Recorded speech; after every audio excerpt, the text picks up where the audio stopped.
Hi, OK Games. I am Andre David Guzman and I'm playing the role of Harry Montenegro.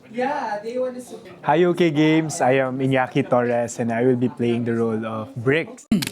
Si Harry Montenegro ay isang mayaman, hambog, at isang self-centered na tao. Si Bricks naman, opposite ni Harry. Magkakakilala kami sa isang situation na kailangan niya yung tulong ko at kailangan ko rin tulong niya. So si Bricks is more of like family-oriented, professional, at saka talagang passionate sa kung anong ginagawa niya. My thoughts dahil nakast ako ng OK Games is that sobrang grateful ako and thankful sa kanila dahil binigyan nila ako ng opportunity to enhance my skills and capabilities when it comes to acting.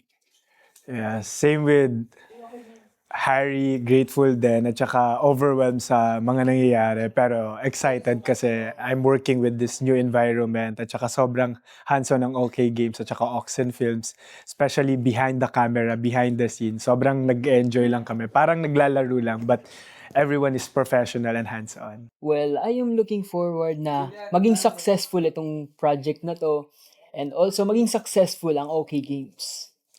Yes, we're looking forward na matapos tong series na okay pa lahat, smooth pa lahat.